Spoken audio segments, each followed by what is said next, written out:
मसीह में आप सबकी सलामती हो। मेरा नाम है रिजवान भट्टी। एक मरतबा फिर हाजिर हूँ अपने प्रोग्राम के साथ, तालीमात मसीह की सीरीज़ के साथ। खुदाम यीशु मसीह का शुक्र करते हैं जो हमारा मालिक है, हमारा खालिक है, हमारा खुदावंद है, हमारा बचाने वाला है, हमारा छुड़ाने वाला है, जिसके नाम से हम कहलाते हैं और ज़िंदगी का मंबा हमारे साथ है और हम उसके मानने वाले हैं, उससे प्यार करने वाले लोग हैं, तो हम उसकी बातों पर अमल भी करते हैं। और जनाब मसीह की बातों में ज़िंदगी है, नूर है और हम नूर को तलाश करते हैं ताकि हम उसके फिरदौस के वारिस हो सकें। तो आज की जो हमारी तलावत है वो है मत्ती रसूल की मार्फत लिखी गई इंजील, उसके 5 बाब की उसकी 7 आयत में कुछ इस तरह से मरकूम है। और आज हम इसी पे बात करेंगे कि मुबारक हैं वो जो रहम दिल हैं, उन पर रहम किया जाएगा। मेरा आज का टॉपिक ये है कि रहम किन पर किया जाएगा, तरस किन पे किया जाएगा। अगर हम इब्रानी के लफ्ज़ का जो अगर हम रूट देखें तो वो है रे खे और मीम, और अगर हम इसको उर्दू में देखें तो ये रहम मादर से इसको हम तशबीह देते हैं। और अगर हम ये कहें कि जिसका मतलब ये है कि खुदा रहम करता है, खुदा औलाद देता है।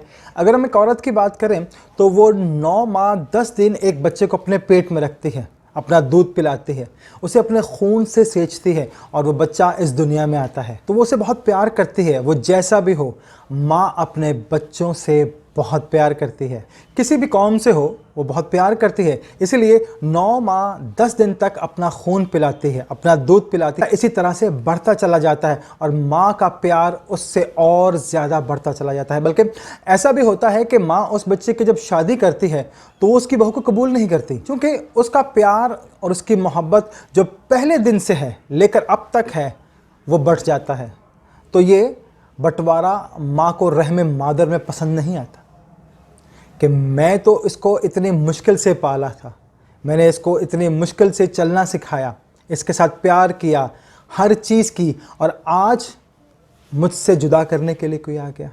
मैंने तो इसकी ज़िंदगी बनाने के लिए बहुत कुछ किया, वो सारी बातें देखी, वो सारी बातें की, और जो दूसरी औरत जो उसकी बीवी बन के आ गई है, आपस में सास बहू का झगड़ा रहता है और उसकी बुनियाद ये है कि वो उस बेटे से बहुत प्यार करती है क्योंकि उसने उसे पाला होता है, जवान किया है, उसके सारे नखरे उठाए, नाज उठाए, उससे सारी ज़रूरियात पूरी की, और आज एक औरत आई और वो उसे लेकर चली गई।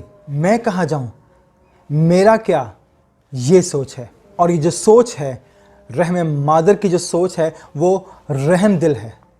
उसके रहम में क्या है? जब ये सिखाया गया कि एक दूसरे से इसी तरह मोहब्बत करो जैसे तुम अपने माँ के जने से या दूसरे भाई से करते हो। अगर हम ये देखें कि अगर एक ही माँ ने 2 बच्चों को जन्म दिया है जो जुड़वा बच्चे हैं, उन बच्चों को अगर देखें तो उन बच्चों का एक बड़ा मसला ये होता है कि वो एक दूसरे के बिना रहते नहीं हैं। आप ऐसा नहीं कर सकते कि दोनों को अलग अलग कर दें। वो अगर एक सोया हुआ है तो वो दूसरे को उठाता है कि मैं उठा हुआ हूँ, मेरे साथ खेल, क्योंकि उसकी जो अट्रैक्शन है वो उसके साथ है। वो दोनों हैं साथ, तो वो अगर एक हो तो इतना प्रॉब्लम नहीं, लेकिन 2 जो हैं ट्विन्स में यही होता है कि वो दोनों एक दूसरे के बगैर नहीं रहते, उनको आप जुदा नहीं कर सकते। जनाब मसीह ने कहा था कि जो रहम करते हैं उन पर रहम किया जाएगा। जो रहम मादर से आए हैं उनका प्यार जिस तरह से है उसी तरह से खुदा चाहता है कि हम जिनको हमने पैदा किया है उनसे वैसा ही प्यार करें, वैसी ही मोहब्बत करें, चाहे उनका रंग, नस्ल, दीन, मज़हब कुछ भी है। हमें मोहब्बत का दर्स दिया गया है, रहम का दर्स दिया गया है, और कहा है कि अपने पड़ोसी से ये मत कहो या ये मत देखो कि वो तुम्हारा रिश्तेदार है कि नहीं, ये मत देखो कि वो है कौन, ये देखो कि उसको तेरी ज़रूरत है। रहम करना बहुत ज़रूरी है। नेक सामने अगर हम देखें तो वो हमारे सामने एक ज़िंदा मिसाल है। हमारे मसीह ने अगर हम देखा जाए तो वो हमें एक ऐसा कैरेक्टर दिया है कि जिसको हम अगर फॉलो करें तो हम ज़िंदगी की राह पा सकते हैं। अगर हम देखें तो वो नेक सामरी, वो देख रहा था कि एक आदमी सड़क पे गिरा हुआ है, पसमुर्दा हालत में है, और एक चीज़ ये थी कि यहूदी और सामरी एक दूसरे को पसंद नहीं करते थे, इनमें नफ़रत के सिवा कोई रिश्ता नहीं था। वो उनको अच्छा समझते नहीं थे, लेकिन आए, उसके पास से गुजर गए सब। लेकिन नेक सामरी जब आया तो उसने देखा कि वो गिरा हुआ है, पसमुर्दा हालत में है, क्योंकि डाकू जो थे उसका माल असबाब लूट के चले गए, उसका गधा था वो भी ले गए, उसके कपड़े भी उतार के ले गए और उसको मारा, कूटा और फेंक के चले गए। लेकिन वो आया, उसने उसको उठाया, उसको पानी पिलाया, उसकी मरहम पट्टी की और उसको एक सराय में ले गया ताकि वहाँ पे उसका इलाज हो सके, और वहाँ उसको वो पैसे दे के आया कि अगर कम है तो मैं आके दोबारा दे दूँगा। तो ये है रहम, یہ ہے ترس، تو ہمیں ترس کھانا کس پہ ہے؟ جناب مسیح نے اس تمثیل میں یہ بتانے کی کوشش کی اور سمجھانے کی کوشش کی ہے کہ جو شخص نیک سامری ہے وہ بغیر یہ جانے کہ یہ کون ہے، یہ مجھ سے نفرت کرتا ہے یا نہیں کرتا، چاہے وہ اس سے نفرت کرتا تھا لیکن اس کے باوجود اس نے اس کو بچایا، اس پر رحم کیا تاکہ وہ بچ سکے۔ یہ کردار وہ ہے جو رحم کرتا ہے۔ ہمیں رحم کرنے کے لیے ایک کریکٹر دیا گیا ہے نیک سامری، اگر ہم اس کو فالو کریں تو بہتر ہے۔ وہ رنگ نسل نہیں دیکھا، اس نے یہ نہیں دیکھا کہ یہ کس مذہب سے ہے، اس نے جا کے اس کی مدد کی۔ کہ یہ کہیں نہیں لکھا کہ اس کا مسیحی ہونا لازمی ہے۔ جس پر رحم کرنا ہے یا جو ہم رحم کر رہے ہیں، یہ وہ دیکھو کہ یہ میرے عقیدے کا ہے یا نہیں ہے، اس سے فرق نہیں پڑتا، لیکن ہمیں ترس کرنا ہے، رحم کرنا ہے۔ ہمارے ہاں تو سب سے زیادہ یہی نقصان ہے۔ اگر ہم اپنے اس دور میں دیکھیں، اس دنیا میں دیکھیں، اپنے ملک میں دیکھیں، اپنے شہر میں دیکھیں، تو پرابلم یہ ہم ہاسپٹلز میں چلے جائیں تو وہاں پہ کچھ لوگوں کے لیے مفت علاج ہے کہ وہ صرف خالی اس مسلک کے لیے، اپنے لوگوں کے لیے جو اس گروپ کے ہیں یا جو اس فرقے کے ہیں، ان کے لیے مفت علاج ہے۔ باقیوں کے لیے کوئی بھی جائے گا کہ نہیں آپ اس کے ہیں نہیں ہیں، اس لیے لہٰذا آپ کا یہاں فری نہیں ہو سکتا۔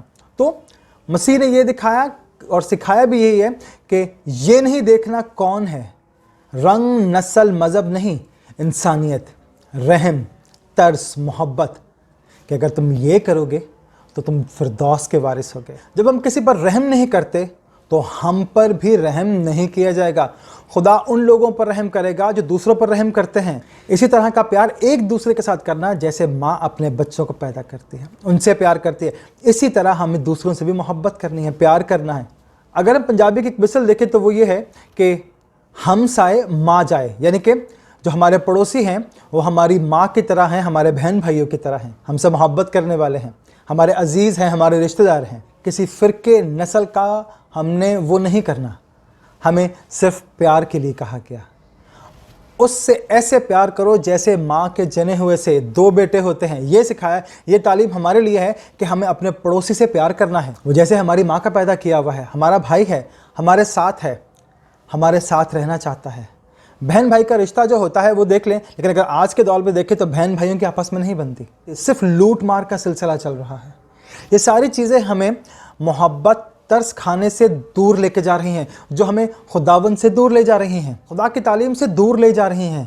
جناب مسیح اس بات کو سکھانے کی کوشش کر رہے ہیں کہ مبارک ہیں وہ جو دل کے غریب ہیں، کیونکہ وہ خدا کو دیکھیں گے۔ مبارک ہیں وہ جو رحم دل ہیں، ان پر رحم کیا جائے گا۔ مبارک ہیں وہ جو پاک دل ہیں، خدا کو دیکھیں گے۔ دیدار الہی انہی کو نصیب ہوگا جو پاک دل ہیں۔ تو یہاں جو بنیادی بات رحم کرنے کی ہے، رحم کھانے کی ہے، رحم مانگنے کی ہے۔ اگر ہم خدا سے درخواست کریں تو پہلے یہ کہ پہلے ان پر رحم پڑے گا۔ اگر آپ ان پر رحم نہیں کریں گے تو وہ آپ پہ بھی رحم نہیں کرے گا۔ بات یہ ہے کہ رحم کرو گے، رحم کیا جائے گا۔ تو جناب مسیح نے ایک مثال دی کہ ایک ساہوکار نے کسی کا قرض دینا تھا تو وہ دے نہیں پا رہا تھا، تو اس کو جب بلایا گیا تو اس نے بڑا رویا، گڑ گڑایا کہ میں تیری ایک ایک پائی جیسے بھی ہے میں اپنے بیوی بچوں کے ساتھ کام کر کے بھی تجھے ادا کر دوں گا۔ تو اس کو ترس آیا کہ یہ اگر پوری زندگی بھی لگائے، اگر ہم 10,000 کی بات بھی کریں تو اس وقت ایک دن کی مزدوری 1 دینار تھی، تو 10,000 دن یہ کیسے کرے گا؟ یہ تو کر ہی نہیں پائے گا، اپنا سب کچھ بیچ باچ کے بھی میرے پیسے ادا نہیں کر پائے گا۔ تو اس نے اس کو اس کا سارا قرض معاف کر دیا کہ تو دے نہیں پائے گا، تو لہٰذا بہتر یہ ہے کہ ٹھیک ہے میں تجھے معاف کرتا ہوں اور اپنی زندگی دوبارہ سے جا کے شروع کر۔ تو وہ بڑا خوش ہوا کہ بادشاہ نے میرا سارا قرض مجھے معاف کر دیا۔ وہ باہر بھاگتا ہوا گیا تو اس کا ایک ہم خدمت اس کو باہر مل گیا جس نے اس کے 100 دینار دینے تھے۔ تو نے میرے 100 دینار دے رہے ہیں، اب تک تو نے مجھے دیے کیوں نہیں؟ مجھے نہیں پتا، جیسے بھی ہے کہیں سے بھی لے کے آ، مجھے ابھی چاہیے۔ تو اس نے اس سے کہا کہ دیکھ میرے پاس ابھی نہیں ہے، تو میں کچھ تھوڑا وقت دے تاکہ میں تجھے ادا کر دوں۔ یہ وہی شخص ہے جس کو ابھی تھوڑی دیر پہلے ہی معاف کیا گیا سارا قرض، اور وہ اپنے ہی ہم خدمت سے آ کے یہ کہہ رہا ہے کہ جیسے بھی ہے مجھے نہیں پتا، مجھے دو۔ تو اس نے سپاہیوں کو بلایا، بولا اس کو پکڑو، اس کو بند کرو، اس کی بیوی بچوں کو بھی بیچ دو، اس کے گھر کا سامان بھی بیچ دو، اور اس کو قید میں اس وقت تک رکھو جب تک یہ میری پائی ادا نہ کر دے۔ تو وہیں پہ اسی کا ایک اور ہم خدمت جو تھا وہ کھڑا ہوا تھا، اس نے جا کے اندر پوری انفارمیشن دی کہ آپ نے ابھی جس کا قرض معاف کیا وہ بہت خوش ہو کے یہاں سے گیا، لیکن اس نے اپنے ہم خدمت بھائی کا جو 100 دینار کا قرض تھا وہ معاف نہیں کیا، بلکہ اس کو اور اس کی بیوی کو قید خانہ میں ڈال دیا اور کہا کہ جب تک یہ پائی ادا نہ کرے اس کو مت چھوڑنا۔ تو وہ شخص کافی غضبناک ہوا، और उसने कहा कि ठीक है, उसको बुला कर लाओ। जब उस शख्स को बुला के लेके आए तो वो उसके सामने वो हंसा मुस्कराया कि आपकी बड़ी मेहरबानी, आपने मुझे माफ़ किया। तो उसने कहा कि मैंने तो तुझे माफ़ किया, क्या तुझ पर यह लाजिम ना था कि तू अपने भाई का कर्ज माफ़ करता? जब मैंने तुझ पर तरस खाया तो क्या तुझे दूसरे पर तरस नहीं खाना चाहिए था? तो उसने सिपाहियों से कहा कि इसको बंद कर दो और उस वक्त तक बंद करो जब तक ये अपनी पाई पाई अदा ना करे, और इसके बीवी बच्चों को भी बंद कर दो। तो हमें, अगर हम पे तरस किया जा रहा है, हम पे रहम किया जा रहा है, तो हमें भी दूसरों पे रहम करना है। जनाब मसीह ने हमारे लिए अपनी जान का कफ़ारा दिया, अपना खून बहाया, हमारे गुनाहों को बख्श दिया, हमें आज़ाद किया। तो क्या हमें दूसरों पर तरस नहीं खाना चाहिए, दूसरों पर रहम नहीं करना चाहिए? क्या ये वाजिब नहीं है?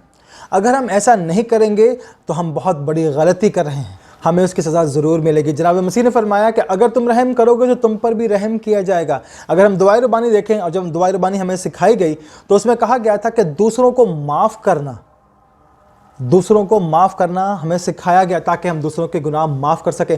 अगर हम माफ़ नहीं करेंगे तो मसीह भी हमें माफ़ नहीं करेगा। हमें दुआए रुबानी में ये सिखाया गया ताकि हम भी यही करें। जिस तरह हम अपने कसूरवारों के कर्ज माफ़ करते हैं, तू भी हमारे कर्ज माफ़ कर। लेकिन हम कसूर माफ़ ही नहीं कर रहे, हम कर्ज माफ़ ही नहीं कर रहे, हम ये सोच लेके नहीं चल रहे।